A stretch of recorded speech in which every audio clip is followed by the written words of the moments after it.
So I'm not totally used to that. Zoom says that it's recording now. I don't know when it started doing that, but now it is, and I'm still adjusting Like to it. the lady that's like, we are recording now. Yeah, it's very Yeah. formal. I mean, I guess maybe some people complained that they were didn't realize that a Zoom call was being recorded or something. That's the only I reason think I can that's think of. possible. Yeah. Strange. I'll get used to it one of these days, but today is not that day. Um, I want to start off with words of praise from one of your peers. Uh, in an upcoming issue of PWI, we have a feature story about Allie Kat, who Oh, you sick. faced at, yeah, Fight Forever. So basically, she's trying to be like more serious, quote unquote. I did the scare quotes with my fingers there for listeners. And she looks at you as kind of a model of what she can accomplish. So here's what she said. I'll read the quote. Piece isn't out Okay. yet, but I saw Willow, and this is before your match. I saw Willow and thought she's got it all. People are into her personality. She's got this great look, and her wrestling's outstanding. So very nice thing to say about you, like, but you have this personality in the ring, and I mean it's this bright and kind of happy personality, for lack of a better word. And anything I've ever heard anyone say about you, that's just genuinely how you are. Was it ever difficult for you to find a balance between that, the real you, the bright personality, and then like the badass in the ring? I think the performer that I am today is who I always wanted to be as a wrestler. I Mm-hmm. just didn't know how to get there. Right. Because like I guess my peers or whoever say, like, for the most part, like, it's just me being myself. Like, I am very uplifting and positive. I grew up with 3 siblings, so there was always like a bunch of people in my house. And my mom kind of always taught us, like, at the end of the day, no matter what you go through in life, you're going to have each other. So I've always been like very like community driven. Like, you Yeah. want to make other people's lives better, and like vice versa. And like, it's always easier if you're just doing it together. So I Right. really carry that from like my family life to like the community of wrestling. And I view, for the most part, like the people that I share the ring with and share locker rooms with, an extension of like my family. So I like, when I started wrestling, I was like, cool, how do I connect to an audience? Like, how do I get them in on this feeling of like, cool, this is an experience that we're all going to go in through together.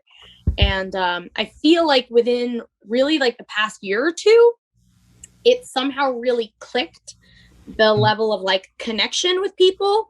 And 2, the other thing that makes that work is just like polishing and like my wrestling a little bit, which the work is never done. You always want to be better and like more polished and Of course.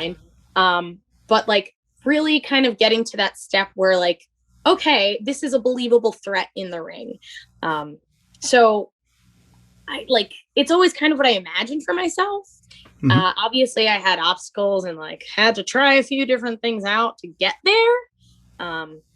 But I am now who I was supposed to be, and I'm really interested to see where it goes. I mean that's a good feeling to be in that place, and it took you longer than it probably would have because you had a couple of setbacks. So the pandemic, everybody's been dealing with that. But before that, I mean, you had to have, was it neck surgery that you had? You were out for a while. Yeah, I've had 2 surgeries so far. Oh boy. I had a knee surgery when I was about like 2 years in, and then a little over 2 years ago, I had a neck surgery, which is, just splendid. Lots of sarcasm. Yeah, that's everyone's favorite surgery to get, is a neck surgery. That's the one you want. Yeah, right. I actually was recently having like a conversation with a few other wrestlers about it. And they're like, like, it's really tough. Like, it's cool to have the story of like, oh, I broke my neck. Uh, But like, as I was going through it, I was like, this is so dumb. This is like, why am I doing this? Like, why did I ever become a professional wrestler? Blah, blah, blah, blah. But ultimately I went back to it. I'm still doing it. It's the thing I love, and like, that makes my heart sing. So I don't regret it. But yeah, those were really frustrating setbacks. And then at least when it was the pandemic, and like I was sitting at home not wrestling, there was a little bit of solace in being like, okay, but like everyone's sitting home. Right. So that really helped a lot in carrying me back. And I know, and I mean, there's things that you can do during that downtime, that forced downtime, to get ready for when you're eventually back in the ring. And I mean, I remember specifically, I believe it was the Independent Roundup, Mike Bessler talked to you for it about kind of how you were passing the time. And you talked about, I'm sure this is how it fit into the story. So it's not how you're spending all your days, but like part of it's like making gear and getting your image ready for when you're back. Is that something you were doing before the pandemic, making your own gear? Yeah. And how'd you come to that? I started making gear, or rather, like, the making gear was my introduction to sewing. Like, I had never sewn before. My mother had some experience with it, but she'd never worked with spandex or anything. So she's like, I don't know, I can't help you. But like, gear makers in wrestling are notorious for like having very long like turnaround times, or like if you want something that's like really nice quality and it's quick, it's like very expensive. And to me, like, independent wrestling is very punk rock. It's very DIY. And like, I was like, you know what? I'm just going to do it myself. I'll figure it out. I'm crafty. And like my tag partner, Solo Darling, like she's always made her own gear. At the time I started, we weren't tagging together yet, but I still had like a level of familiarity with her. I knew like Jordan Grace was making her own gear. So I like went on YouTube, read some articles, used my mom's sewing machine. I was like, fingers crossed, like hopefully I'll figure something out. And there goes my light. Sorry, that's unimportant. For audio people. That's okay. I if someone's watching the video, they'll already see this, but I look like I said before we got on the call, I'm in a basement, and I am in fact in a basement with this is actually, I mean, very visibly a blanket, but behind me is my wife and I foster guinea pigs. So they're back there, and you might hear them peep a little bit, but it's just not the best visual in the background because, you know, they mess up their cage and all that. But anyway, that got a little sidetracked there. So I mean, I like light out. Yeah. So I just like took it in my own hands, and I was like, I'm gonna learn how to do it. And again, it's like one of those things where it's like I feel like it took some time to really get like what's in my head and make it the reality. But that's another part of the pieces that I feel like is coming together, and like things are kind of starting to fire on all cylinders, you know. Awesome. Now you mentioned this like DIY ethic and indie wrestling and punk rock, and I love that connection.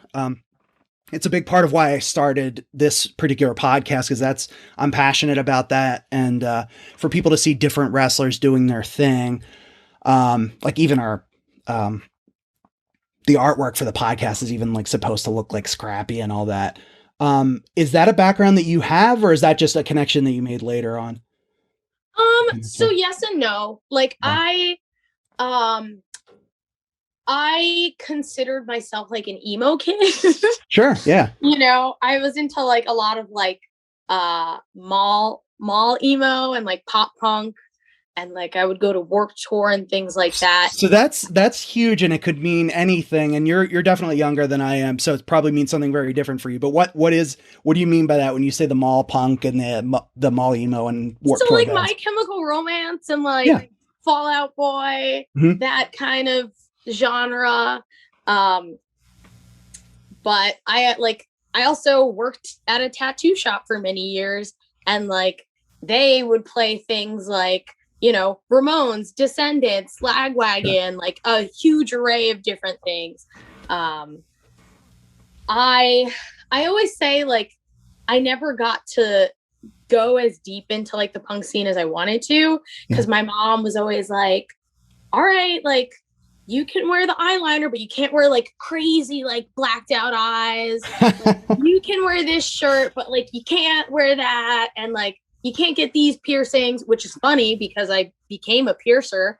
Like, so it was like, okay, I could like dip my toe in, but like my mom would always be like, but not all the way. Like, don't go fully. And like, it'd be like, okay, well, you could go to this show, but like, I have to know where it is, and like I have to know who's with you, and like like responsible mom stuff, which I appreciate and I'm grateful for. But the whole like going to shows and like doing things I probably shouldn't have done as a teenager, like didn't happen for me. Right. I was like pretty like straight-laced kid. Yeah, no, I for sure relate to that. And I mean, I specifically just remembered when you said and I was talking about this with somebody a few days ago. I got tickets to, I think it was MXPX in Good Charlotte. Hell yeah. And it was that pretty small venue. I mean, Good Charlotte might've been the opening act even at that point. I don't know. Either way, small venue, Electric Factory in Philadelphia. And I just went and got the tickets and thought, like, my mom will be okay if I go to this concert. I know I usually have to ask. She was so mad, got grounded, couldn't go to it. Like, so I was kind of limited. I mean, she wanted us to stay out of trouble, me and my sister, and we did. And I mean, that's an important part of my life, and I got deeper into it as it went on. But to me, it's never been about that, like, getting into trouble stuff. It's about that community spirit. And exactly. That's what I always, again, kind of going back to like where I came with my like actual nuclear family and wrestling family. Like that's the whole thing. The like do it yourself ethics, the values of like sticking up for each other, right? Yeah. And what is right, and like staying true to you and who you are. Those were always things that resonated with me. And I recently actually mentioned in like a Q&A that I did with Edith Surreal and Solo Darling that I had always wanted to do this like merch idea where I set up a table outside of a show and I have just like plain shirts with like stencils and spray paint cans and like all these things that you could just kind of like decorate it yourself, but like with the Willow theme. And that's like an idea that I totally ripped off of like Bomb the Music Industry. I was just about to say Bomb the Music Industry didn't have real shirts for a long time. Yeah, and I was like, but like, how do I do that? Because there's never enough time at a wrestling show. There's never enough space. But it would be so cool, like in theory, to do at a wrestling show. I think you could still do it. I mean, Bomb the Music Industry has been, on hiatus or whatever for however long. So people won't remember it. It'll look like it's your idea. No, that's awesome. And I saw you did some of the Let's Hang Out shows too, which are very much like that same kind of thing. Were you on the most recent one? We had Dan Champion on here. He was on the first episode. I was unable to do the most recent one, which is always kind of like a bummer anytime I have to miss shows that I feel like are a piece of home. Like I was on the very first Let's Hang Out show and I was on I think the majority of them. But it's definitely somewhere that feels like a home to me. So anytime I have to miss them, I'm like, oh, sorry guys, I'll catch you next time. And it was at the movie theater again, which was cool. The drive-in. Yeah. But you've been really busy. It's not like you haven't had things going on. There's a big show coming up this weekend that I want to talk to you about, and we'll get to that in a sec. But first I have to bring up AEW and some of the other stuff you've been doing. Was sitting and watching, I guess it was Dynamite a couple of weeks ago with my wife, and they pan out to the crowd and like, oh, a familiar face just beaming in the crowd. And like my wife, a lot of times she likes wrestling, but not to the level that I do and have to at this point. But a lot of stuff will just pass by and like she's half paying attention. But like it cuts to the crowd and she's like, oh, that's Willow. What's she doing there? Just right away, like recognize the smile. So I mean, this reputation follows you. Do you ever feel this pressure? And I mean, I know like in my personally, just my group of friends and things, I've always tried to be like the optimist. Is that ever hard for you? No, yes and no. I would say, I've like the one time where I've had to try to remain like cool head, like, and level headed, for like other people's sake, where I feel like there's a pressure to be that kind of person, is I am actually a very anxious person. I get really like nervous and like in my own head before my matches, which is completely like changes once I go through a curtain, and then I'm like, cool, I got it, I know what I'm doing. But like just before, I'm like, I question everything. Oh my God, can I really do this?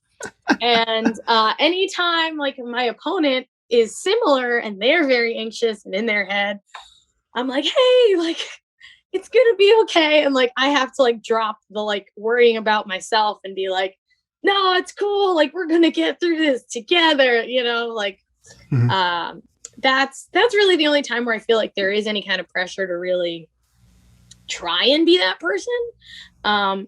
But more often than not, I just like I'm just another wrestler like everyone else here, and I'm just trying to do my best, and I hope I leave a good impression wherever I go. But I mean, yeah, response has been really good from fans old and new who saw you in these. I think you had 3 matches that have aired so far or were taped for Dark and Dark Elevation. So, like, what did you learn from that whole experience? I mean, that had to be exciting and nerve-wracking and everything else. But, like, what do you take away from that? Cool. What do I take away?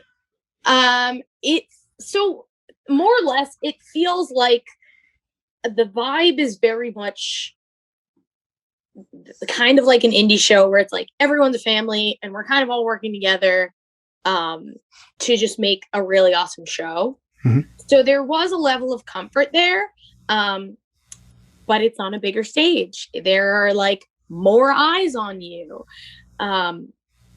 So I think the big thing that I took away personally was just because there are more eyes on you, there might be like, big decision makers paying attention or whatever. Like, it doesn't mean that I have to change or do anything differently. Because at the end of the day, I always try to carry myself in a way that like is consistent. Like who you see at like a show with like 15 people is going to be the same person that you see at AEW, for example. So I think like consistency and being true to yourself, which sounds like corny cheeseball advice. It's true. But, like, hello, I'm corny and a big cheeseball. So right. Yeah. Like that is really the biggest takeaway. It's like, just because it's on a bigger scale and it's bigger platform, like I've put the work in and like the time and effort and energy in to make sure that I'm ready for where I am, wherever that may be. So just trust myself and just keep being who I am. And hopefully it is okay. And I mean, they don't have you do multiple matches if you really stink up the first one, I'd imagine. So you must have done pretty well in their eyes. I hope so. So let's talk about the this is like nominally about the independent. So let's talk about this big event that's coming up this weekend on Juneteenth. So Saturday, June 19th. It's streaming. If someone is local-ish to Des Moines, there are, I believe, still tickets left for it to go see it in person. But it's the second Black Wrestlers Matter show. So could you talk a little bit about this show for someone who doesn't know anything about it and what it means to you specifically? So the first Black Wrestlers Matter show was born out of a lot of kind of racial tension and a lot of people opening up their eyes to like the reality that like, okay, white privilege is a real thing, which shouldn't be such a taboo thing to say, but is still. And I like, as a country, I think a lot of people were like, okay, maybe there is a divide, like maybe racism is still real.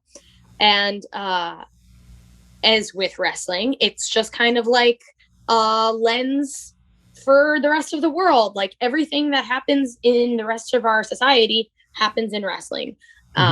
So we see things like, oppression of marginalized people, whether that be intentional or not.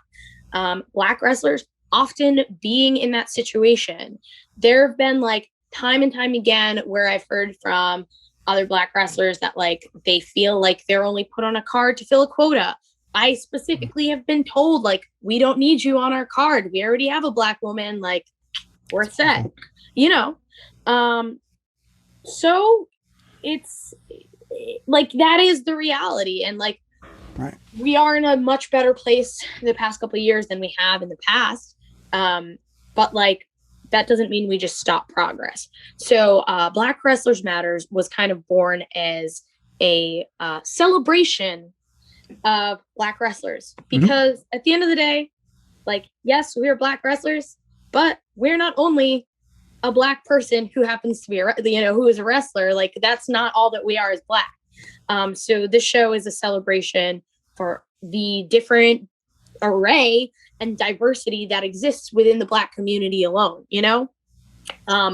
So it's not like an exclusive club that like you're not allowed to be a part of. Just a celebration. Like if you're not Black, you could still watch it and support it and love it. And like we do encourage you to. But yeah, at the end of the day, I just kind of been looking at it as a celebration. And I'm really excited to be a part of this one. Yeah, the first show was great. It's important, like you said, but there's also just, I mean, you could subtract all the relevance that this show has and how very important it actually is, and it's still just a great wrestling show. There's so many talents, so many different types of wrestlers, different styles from different parts of the country. So, you know, I mean, it's really, it's great that they're doing it again. And that it's on Juneteenth this year. So you're facing Jocelyn Navarro. So have you two wrestled each other before? No, actually. The first time I met Jocelyn was years, maybe like 3 or 4 years ago, at a Rise seminar, which was like a gateway for Shimmer. They ran their own shows, but more or less like the girls who were doing the Rise seminars were trying to be seen by like the Shimmer roster. Right. And I think both of us were very green at the time. But like that was our first meeting, our introduction. And then through like social media and just kind of like seeing each other tweet all the time, we kind of build some rapport. We've seen each other at shows, and we're both like fans of each other's and support each other, and we like uplift each other. Like when you see each other working hard, pulling like a cool spot on a show or something, just like, hey, you're doing good. Blah, blah, blah, blah.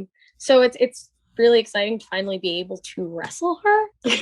Yeah, that's awesome. And I think like sometimes maybe when you've wanted this match for, you know, several years, you might already have an idea in your head, like, oh, it could go like this, or like you're thinking up spots, or so like this is for fans. This isn't just like two random people being thrown in the ring who have no idea what's going on with one another. You've been studying each other. Like this is going to be a really good match. Exactly. Yeah. I have seen just from like seeing random clips on Twitter, or even doing a seminar when we first met, and like doing a seminar is a very good way to get a gauge for where other people are with their wrestling, because you're kind of like drilling the foundation of wrestling. You're doing all the footwork stuff. So like that's a good gauge to see where she was, and me too, like where I was, and where we are now, see the growth and kind of be like, okay, I see what's going on. I'm ready. Good. That's awesome. So if listeners can go to Black Wrestlers Matter, I can speak, I swear, blackwrestlersmatter.com. You can purchase the stream on there. I believe links to tickets as well. One other thing I wanted to ask you, because I want to give you a chance to plug anything else you'd like to plug. But so you had these AEW shows. You at the Game Changer event, you competed for the Knockouts tag title. You know, you showed up in Ring of Honor. Like, so, you know, I'm sure you're grateful. I'm sure that's your first thought. But is part of you like, finally, like I've really been putting in the work all these years, and obstacle after obstacle and injury after injury, like, and now finally people are starting to notice. Is there a part of you that's like that? Yeah. I mean, of course, I think, there's that saying where it's like overnight successes don't happen overnight, right? So I was never someone, from the time I started, I was never someone who shied away from the idea that like I will be wrestling for a very long time before something happens. I when I first started, I didn't even think that something would happen, you know? Like I thought that the top of the mountain for me would be wrestling for Shimmer. Cause that's like what I love. I love professional wrestling. And like the root of that was in WWE, right? Like when I was a fan, that's a kid, like that's the first thing I ever saw. That was my idea of professional wrestling. As I grew older, I was like, oh, this is what independent wrestling is. Like, oh my God, there are women wrestlers who can do all these awesome things. Like I found out about Joshi wrestling. I found out about Shimmer. And like the moment I started, I was like, cool, like Shimmer, I can do that. They're very like diverse and accepting. And the most important thing at the end of the day with Shimmer is the work that you can do, right? Like you can wrestle. So for me, I was like, I will make sure that I can wrestle. And then that will carry me through everything else. And like anything else will just follow. And I was able to wrestle for Shimmer and like be a part of the roster a couple years ago. And oddly enough, my plane ride home, there was like the worst turbulence of my life. And I was like, yeah, this is it. Like, I'm gonna die right now on the plane because I just hit my goal. I mean, like, thank God it didn't happen. But I was like, I did it. Like, this is all I set out for. But the reception I got and just kind of like the voice that you get at the back of your head, which is the same voice that I had at the back of my head when I broke my neck and I was like, I'm going to quit wrestling. You know, from time to time, that voice creeps up. But there's something else that's like, no, just like keep going, keep doing this. Just see where it goes. You love it, so why stop? And yeah, it's really, it's awesome. It feels great.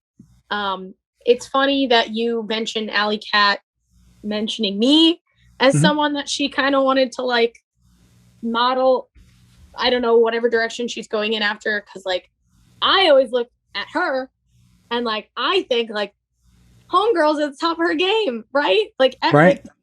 Like, I would go on social media and like people talk about Allie Kat all the time.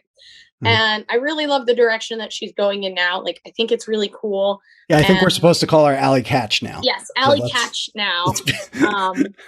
But it's Allie Kat when that was the iteration of her. Yes. Like, these are the thoughts that I had. And I was like, the homegirls everywhere.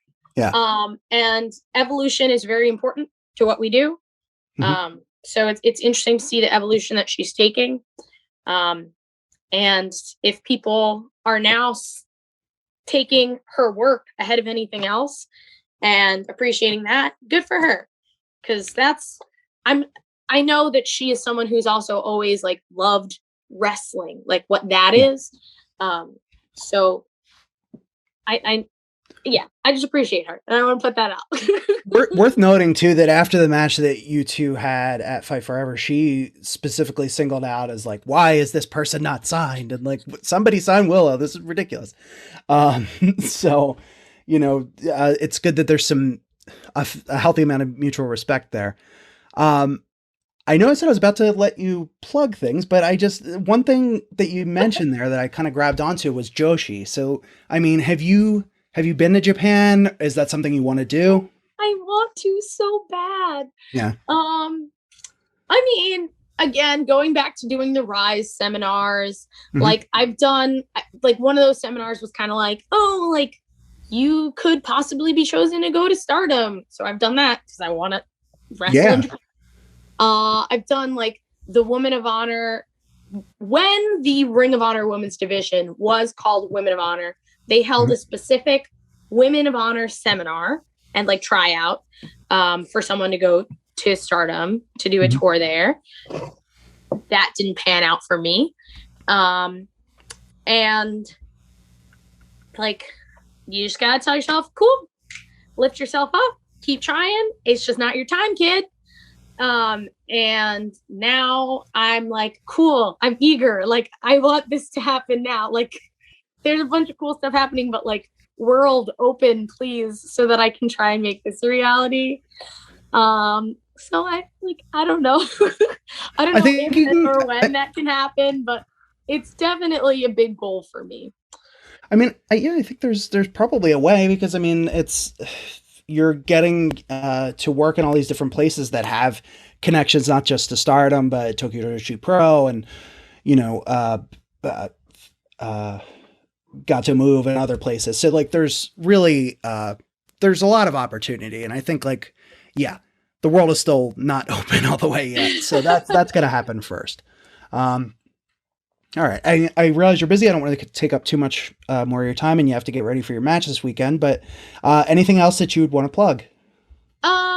I am on Twitter and Instagram, and I'm also on TikTok. I use it more often than not to scroll and entertain myself than make content, but I'm trying to kind of get back into that realm of like having a presence there. And they're all under the same handle. My username is @W_Nightingale_ for all three social media platforms. So check me out, follow me, like my stuff, interact with me. Awesome. That's good branding too. A lot of people, I mean, PWI doesn't even have all the same on every channel. So yeah, I was like, oh, it's easier. Like I was able to get like Willow Nightingale on one of them, but not the other. And then I was like, I'd just rather have it be like, consistent. So cool. Well, everybody go follow Willow, and Willow, thanks for doing this today. Thanks for chatting with me. I had a good time. Yeah, I did too. Thank you.